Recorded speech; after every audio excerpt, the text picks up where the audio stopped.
My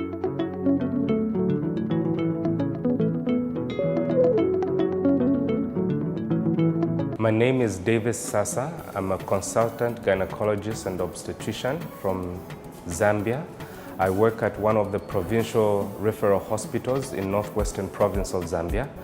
I have been working as a consultant for about a year now, and I learned about the Merck Fertility Training Program through the Ministry of Health back in my country.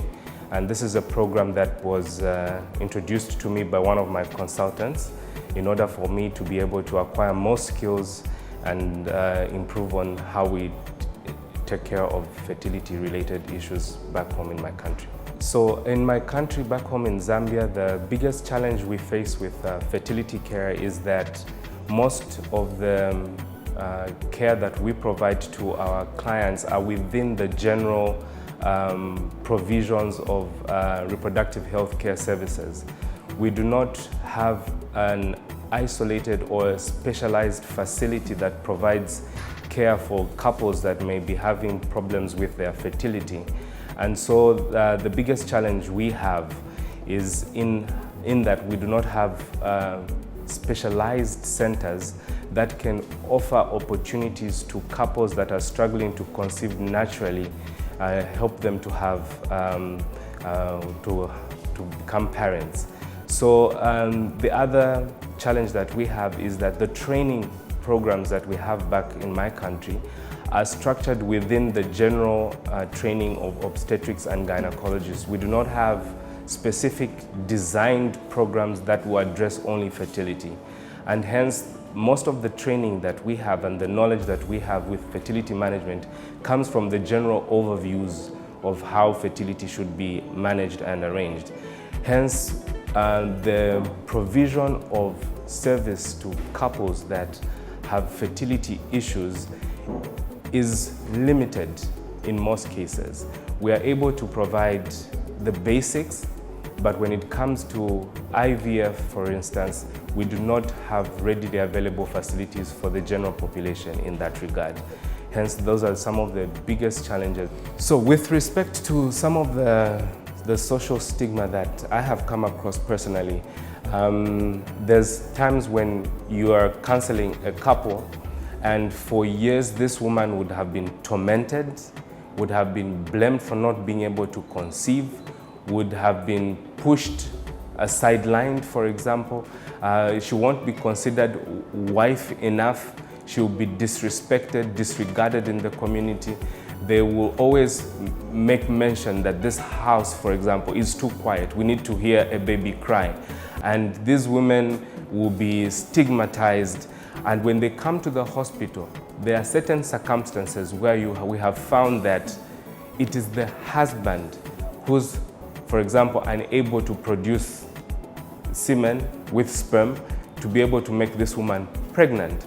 And so when you come to counsel this couple, it becomes even difficult for us to address it.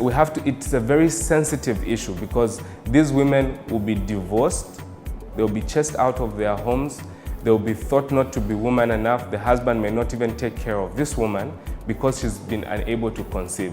And when it's found that the husband is the one at fault, the situation is different. Unfortunately for the women, there's really majority of them, especially in the rural areas, there's nothing they can do.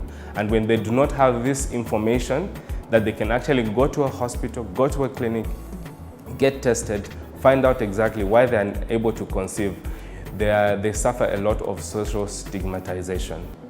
So having attended this fertility training program, I think that it's a program that has brought out specific aspects of fertility management. It's a program that in my country we do not have such a structured program that would take you through the basics, the fundamentals of infertility and fertility treatments. So this has created, for me personally, a base on how to help couples better. Back in my country, we do not have a structured program specific for fertility management and fertility treatments.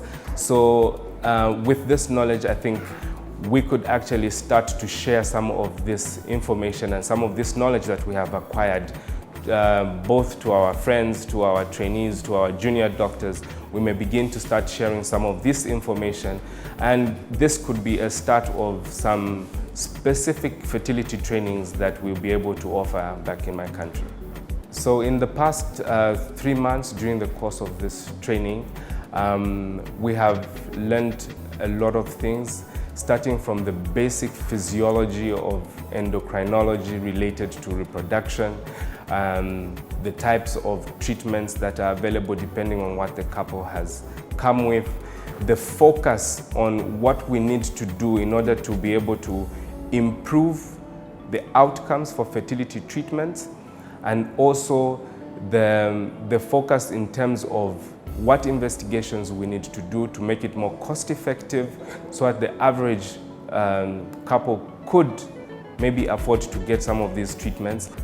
Lastly, I would like to really sincerely thank Merck Foundation for giving me this opportunity to be able to acquire this knowledge. The training program was exceptional. It was the kind of equipment that we have been exposed through the help of Merck Foundation here in India has been state-of-the-art. Without, I think, the support of Merck Foundation, it would not have been possible for me to be able to have had this opportunity to learn all the skills that I have acquired in the last 3 months. So I am truly, truly grateful for Merck Foundation for this training program.